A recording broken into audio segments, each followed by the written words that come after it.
사무엘상 제1장. 여로함의 아들 중에 엘가나라는 사람이 있었습니다. 엘가나는 에브라임 산지에 있는 라마다임 소빔 사람이며 숲집안 사람이었습니다. 엘가나의 아버지 여로함은 엘리후의 아들이고 엘리후는 도후의 아들입니다. 도후는 에브라임 사람 숲의 아들입니다. 엘가나에게는 아내가 2명 있었는데 한 아내의 이름은 한나였고 다른 아내의 이름은 브닌나였습니다. 브닌나에게는 자녀가 있었지만 한나에게는 자녀가 없었습니다. 엘가나는 해마다 자기 마을 라마로 떠나 실로로 올라가서 만군의 여호와께 경배하며 제물을 바쳤습니다. 실로에서는 엘리의 아들인 홈니와 비느하스가 여호와의 제사장으로 일하고 있었습니다.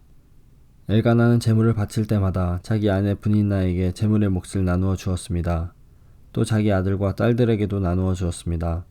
그리고 한나에게는 언제나 더 많은 몫을 주었습니다. 왜냐하면 엘가나는 한나를 더 사랑했기 때문입니다. 그러나 여호와께서는 한나에게 자녀를 주지 않으셨습니다. 한나에게 자녀가 없었기 때문에 브닌나는 한나를 괴롭히고 마음을 아프게 만들었습니다. 이런 일은 매년 그들이 실로에 있는 여호와의 장막으로 올라갈 때마다 일어났습니다. 브닌나가 한나를 너무 괴롭혔으므로 한나는 울며 아무것도 먹으려 하지 않았습니다. 한나의 남편인 엘가나가 한나에게 말했습니다. 여보, 왜 우시오? 왜 아무것도 먹지 않으시오? 왜 슬퍼하시오? 내가 있는 것이 당신에게 10명의 아들이 있는 것보다 더 낫지 않소? 엘가나의 가족이 실로에서 식사를 한 후에 한나가 자리에서 일어났습니다. 그때 제사장 엘리는 여호와의 성전 문 밖 가까이에 앉아 있었습니다. 한나는 매우 슬퍼 크게 울면서 여호와께 기도드렸습니다. 한나는 한 가지 약속을 했습니다. 만군의 여호와여, 저의 괴로움을 돌아봐 주십시오. 저를 기억해 주십시오. 저를 잊지 마십시오. 저에게 아들을 주신다면 그 아들과 그의 전 생애를 여호와께 드리고 아무도 그의 머리에 칼을 대지 못하게 하겠습니다. 한나가 계속해서 기도하고 있는 동안 엘리는 한나의 입술을 지켜보았습니다. 한나는 마음속으로 기도하고 있었기 때문에 입술은 움직였지만 소리는 내지 않았습니다. 그래서 엘리는 한나가 술에 취했다고 생각했습니다. 엘리가 한나에게 말했습니다. 언제까지 취해 있을 작정이오? 포도주를 끊으시오. 한나가 대답했습니다. 아닙니다, 제사장님. 저는 포도주나 술을 마시지 않았습니다. 저는 큰 괴로움 중에 있는 여자입니다.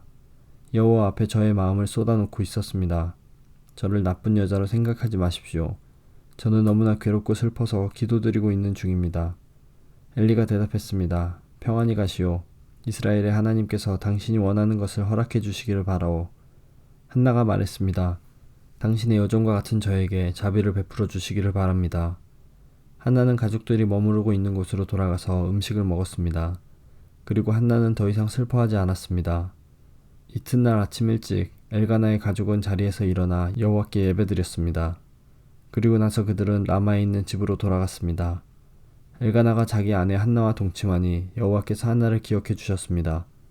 드디어 한나는 임신을 하게 되었고 아들을 낳았습니다. 한나는 내가 여호와께 구하여 얻었다 하여 그 아이의 이름을 사무엘이라고 지었습니다. 엘가나와 그의 온 가족은 하나님께 해마다 드리는 제사인 매년제와 약속을 지키는 제사인 서원제를 드리기 위해 실로에 갔습니다. 엘가나가 또다시 하나님의 성전이 있는 실로로 올라가려고 할 때였습니다. 한나는 엘가나와 함께 가지 않겠다고 했습니다. 한나가 엘가나에게 말했습니다. 이 아이가 젖을 때면 이 아이를 데리고 여호와를 뵈러 가겠어요. 그리고 이 아이를 영원히 그곳에 있게 하겠어요. 한나의 남편 엘가나가 말했습니다. 당신 생각이 좋을 대로 하시오. 아기가 젖을 뗄 때까지 집에 남아 있으시오. 여호와께서 말씀하신 대로 이루어 주시기를 바라오. 그리하여 한나는 집에 남아 아들이 젖을 뗄 때까지 돌보았습니다. 사무엘이 젖을 뗄 만큼 자라나자 한나는 사무엘을 실로에 있는 여호와의 장막으로 데리고 갔습니다. 한나는 3년 된 수소와 밀가루 한 에바와 포도주 한 가죽 부대도 함께 가지고 갔습니다. 그런데 그 아이는 아직 어렸습니다. 그들은 소를 잡아 제물로 바쳤습니다. 그리고 나서 한나는 사무엘을 데리고 엘리에게 나아갔습니다. 한나가 말했습니다. 제사장님, 맹세하건대 저는 제사장님 가까이에 서서 여호와께 기도드렸던 그 여자입니다. 저는 아이를 가지기 위해 기도드렸습니다. 여호와께서는 제 기도를 들어주시고 이 아이를 저에게 주셨습니다. 이제 이 아이를 여호와께 다시 돌려드립니다. 이 아이는 평생토록 여호와의 사람이 될 것입니다. 그런 뒤 그 아이는 그곳에서 여호와께 예배드렸습니다.